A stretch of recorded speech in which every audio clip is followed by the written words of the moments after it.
Hi, welcome back. We made it through another month. Good on us. It is now March.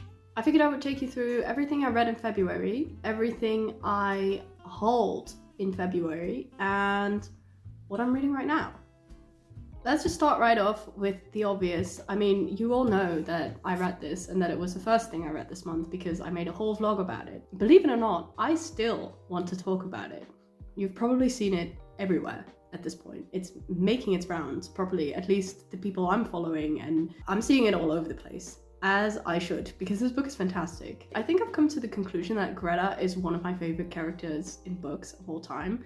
I don't really have favorite book characters, I realized, but I think Greta is one of them. This book has a very special tone, and that's mostly because of Greta and who she is as a person. She's a pretty sad, kind of almost bordering on pathetic person, but you have pity for her and you're a bit embarrassed for her, but you do also love her and kind of understand her. At least I did understand her. Maybe it says more about me than it does about Greta. I really liked her. I thought she was a great main character. I liked her more than Vic Swiss, who is going to be portrayed by Jodie Comer, so that says a lot. One thing I kind of wish I'd said in my review of this book is that it very much reminded me in theme and in tone of My Year of Rest and Relaxation. I've never talked about that book on my channel because I felt really weird about that book. I didn't feel like it was executed as well as it could have been. When I was reading that book, I felt like shit, and that was kind of the point, I think. I think it was really meant to like drag you down into that darkness of that character, and that worked really well. But there was nothing in there to lift me out of it, which would have been okay if the main character hadn't gotten out of it either. But the main character of My Year of Rest and Relaxation is just fine at the end, with no development having happened in order for her to get there, which really, really annoyed me. Whereas this book is resolved so much better and left me so much more hopeful and inspired than My Year of Rest and Relaxation did. And that's something I wanted to say about this book, not to slander My Year of Rest and Relaxation, but like believe the people who are comparing this to a Tessa Moshfegh. But I thought it was better. Melissa Broder is also brought up a lot, and I too did compare this to Milkfed in tone. It's very similar, but also much, much better. I really, really like this book, as you can tell. Next book I read was Real Life by Brendan Taylor. I actually started this one before I started reading Vic Swiss, and I did not like this book at all. I had really, really high expectations for this one. I was going to read it because it's one of Elliot Page's favorite books. I've also heard a lot of other people talking about it. I don't know why I thought that the main character would be trans. I thought the author was trans. I'm not sure if he is. Doesn't really matter. Anyway, the main character wasn't. Like, that's fine and all, but I really did not enjoy anything about this book. It takes place over the span of a weekend. Not an awful lot happens, and it is just so chock full of descriptions and descriptions and descriptions and descriptions of things that just did not matter to me. And I got so fucking tired of the way this was written. Every piece of dialogue is written out. It was so annoying to read because nobody was even listening to each other. It didn't feel like there was a point to anything. I feel like the editor of this book just didn't exist. There was too much in there, and none of it did anything for me. It didn't engage me at all. I was just reading words, and I did not give a fuck about anything. I really, really, really didn't like this book. Sorry. Next one I read was The Friend by Sigrid Nunez, which I had absolutely no expectations. I just heard somebody talking about this, saying that it was about a dog. That's when I stopped listening, because that's when I was like, okay, cool, I'll read it. I love dogs. I had no idea that this would be so much about literature and writing itself. It's about a woman who's a literary professor at a university, and her best friend, who was also a literary professor at a university, he committed suicide. That's a pretty important part of the plot. With that, he leaves her his dog, who is a Great Dane, and she lives in a very small but very nice apartment that she would like to not be evicted out of. But now she has this dog, and obviously she's not going to give the dog away because the dog reminds her of her dear friend who's passed away. Obviously this book is very much about grief, and it's very much about pets, and it's very much about the love that we have for our friends and our pets. But this is written kind of in the way that Maggie Nelson would have written it. It's meta writing. I have no idea if this is based on a true story or if it really happened, because it's kind of written in that way where it's like the main character is writing this, acknowledging that she's writing this throughout, as if she's writing it for her friend who passed away. She's bringing up a lot of theory and anecdotes about pets and grief. It's so great. I cried a lot over this book. I love dogs so much, and this dog was very sad, and that made me very sad by extension. Innocence is something we humans pass through and leave behind, unable to return. But animals live and die in that state, and seeing innocence violated in the form of cruelty to a mere duck can seem like the most barbaric act in the world. Rather than write about what you know, you told us, write about what you see. Assume that you know very little, that you'll never know much until you learn how to see.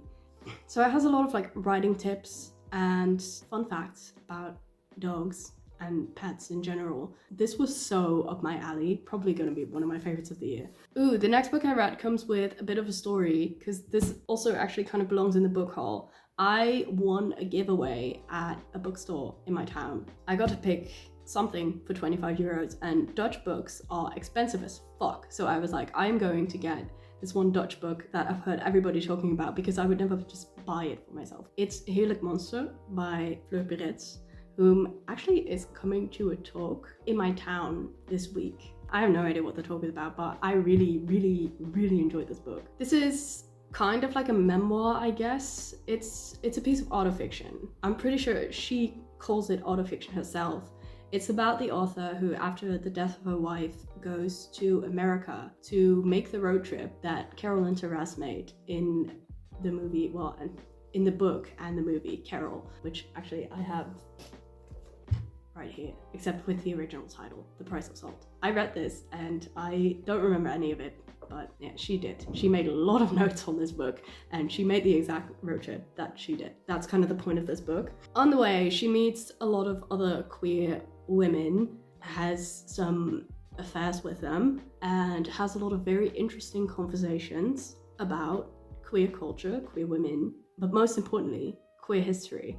That is one of my favorite subjects on earth. This book is chock full of anecdotes about historical lesbians. It is written in Dutch. She's a Belgian author, actually. I have to say, like, as a queer person, a lot of the stuff that was in this wasn't new for me at all, but a lot of things also were, and I was quite astonished by that, because I love queer history, like I said. When I hear about a strong independent woman in the past, the first thing I do is look up her Wikipedia page to see if she had like a special friend or roommate, you know, never got married or anything like that, to see if she was queer, because most of the time they are. I always find that very interesting. I always want to know everything about these women, and so does this author, and she really delivered, putting them into the spotlight for a little bit, and I really, really, really enjoyed that. Also, the fact that she was just traveling and writing, like, that is literally the life I want. How do I get that life? I guess that's why I'm going to that talk. I'm going to see how she went about having that life, because I wanted to. If you're interested in queer history and you're Dutch or Belgian, you have to read this book. Next thing I read was for uni, and it's Tempest by Shakespeare. Do you know what? I just think that Shakespeare is not for me. If it was, it would be written in words that I understood, and I don't. I watched a play alongside, because I know that, like, if I just read this, I would not understand a single thing. So watching a play, I did understand some things, but then I was in the lecture about it, and I realized that I actually had missed pretty much everything that was important to the plot. So I'm just done with it. I've read 3 Shakespeares at this point, and I haven't enjoyed any of them. I haven't liked the plots of any of them. They were all kind of underwhelming to me. I don't know if that's because, like, the spectacle of it was missing. Even though I watched plays for all of them, I don't care, to be honest. I think I'm done trying. Next time I need to know anything about Shakespeare, I'm just going to read a Wikipedia page, because I cannot be bothered anymore. Next book I read, ironically, but also maybe I read it because I read The Tempest for school.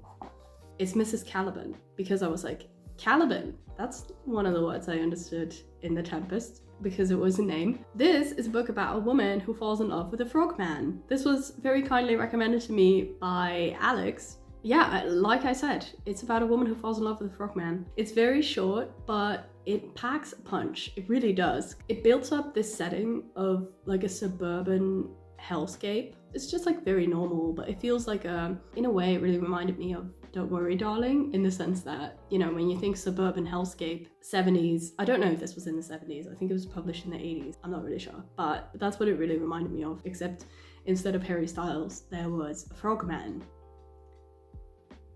He was very nice. I really love the main character. She was very interesting. There were some layers to her that I didn't really see coming from a book this short, but yeah, pretty good. Next one I read was also for uni, and it was Candied. I don't know what to say about this. I feel like people who've read it are obsessed with this. Yeah, I mean, I kind of knew what it was about beforehand, and it was that, except a bit more gruesome in parts. I wasn't really prepared for that, because everybody's like, oh, this is such a light read. And it's true, it's very easy to read, even though it was written in like 17 something. It's very readable and accessible, but it does have some very heavy contents, and that's the point. Obviously, I don't know why I didn't see it coming. But anyway, it's written in a very like silly way and tone, so I guess that works. And I really love the message, which is spoiled on the back of this book, by the way. So I'll just tell you too, at the end of the day, the most important thing is to just have a very nice garden. And it made me kind of mad that I don't have a garden. I have a balcony, but I have no plants on it. Now I feel like I'm living a bad life because I can't take care of plants. And then the last book I read, I've been reading this for like a month. It's All the Things She Said by Daisy Jones, which is, I still find it so funny that her name is actually Daisy Jones. Oh, I also want to say something about Daisy Jones later. Anyway, this is a book about everything this author knows about modern lesbian and bi culture. I mentioned this briefly in my previous wrap-up, in the January wrap-up, where I said I was reading this, that I thought this was off to a really good start. Like, it was a lot more inclusive and a lot more broad than I had expected it to be. The first couple of chapters were, but then it kind of started to slack for me a little bit. Mostly because the chapter on television mentioned only the real L word and some really obscure British show that no one outside of the UK has ever seen, and there wasn't a single mention of Lexa. We can't just not talk about the Lexa Deserve Better movement.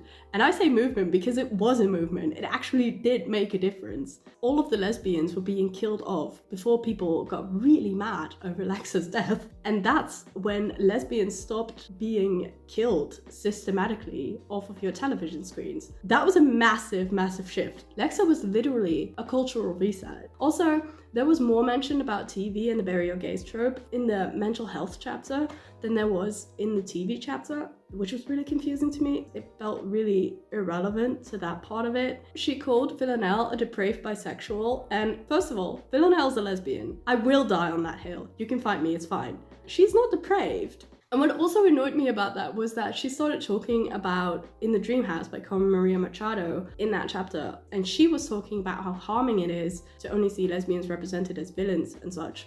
Whereas in the Dream House, the message of that chapter is that we also need to see lesbians represented as villains to know that queer people actually can also be bad. There needs to be nuance. Carmen Maria Machado's message in that was that we need all kinds of representation in order to be represented well as a community, and she just kind of left that out when she quoted that. It was such a strong point in the Dream House, and in this book it just didn't make a point at all. And then also in the film chapter of this, she literally only talked about Cate Blanchett, specifically in Carol. And do you know what? That annoyed me. But then the other day I saw Tar, and maybe she was right. Maybe Cate Blanchett is the only thing we need to talk about when we talk about lesbian film. I think my critique on this book is kind of irrelevant because this is literally just what the author knows about bi and lesbian culture, and obviously we know different things. We are from different places, we are different people, and so it makes sense that I would write this as an entirely different book than she would, and maybe I should. But maybe I shouldn't, because I would write 3 chapters about Lexa and then 10 about Villanelle. Maybe we just don't need that.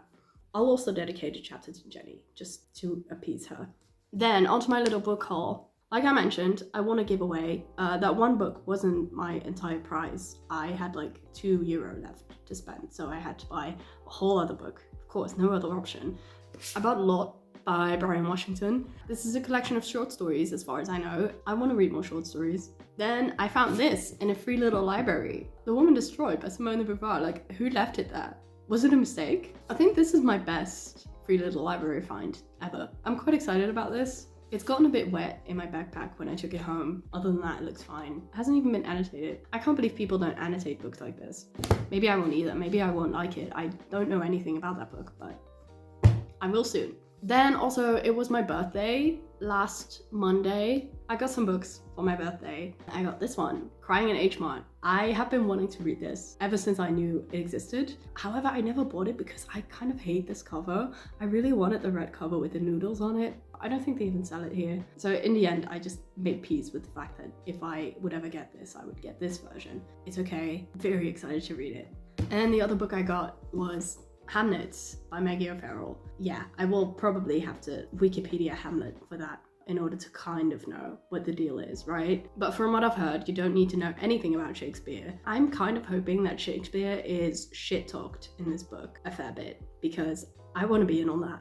And that's why I wanted to read this. Also because it won the Women's Prize in 2020 and I've heard everyone talking about it and I've heard it's very sad and I love a sad book. Then as to what I'm reading right now is The Secret History by Donna Tartt.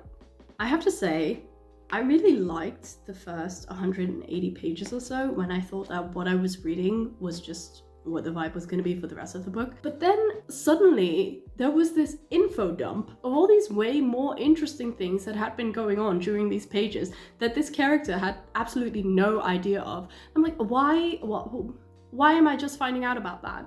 Why didn't I know about that before? I feel kind of betrayed by this author and I really hope she picks it up, but I'm on page 240 now and I don't know if it's gonna happen. I have 400 pages to go, but I really hope that the weird shit that I have missed out on, apparently, happens some more in those 400 pages because that's what I want to read. Not about the boring guy who's not included in any of it. I find that a really strange writing choice. I guess we'll see where it's going.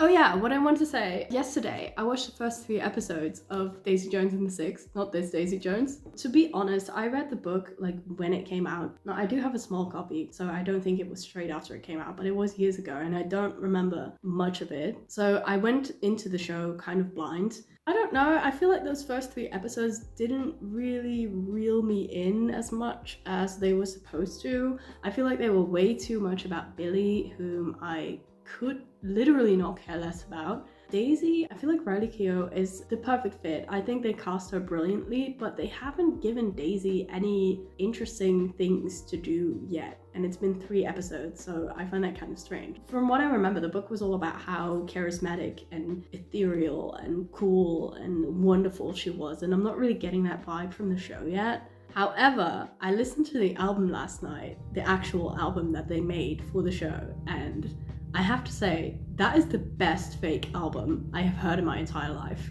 It really slaps. And I guess now the show is just going to be fun to watch as like a making of that album.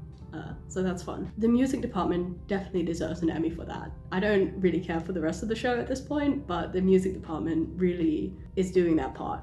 Would any of you guys be interested if I also talked about TV shows and films in videos like this, like in wrap-ups? Because I really like talking about them. Now I'm just talking about the ones that have to do anything with books, but I'm also watching other things, not that many of them lately, but what I've been watching has been really great. So let me know if you'd be interested to know about like what I'm watching aside from what I'm reading. Anyway, yeah, that was my wrap up for February. It was a great reading month, actually. I read some really good books. It wasn't hard picking a favorite because Big Swiss is in there. So anyway, that was it for today. If you like this video, subscribe to me if you're new. Please let me know what your favorite book was. If you didn't read any books, that's fine. Let me know what your favorite show or movie was. And why was it The Last of Us? Bye!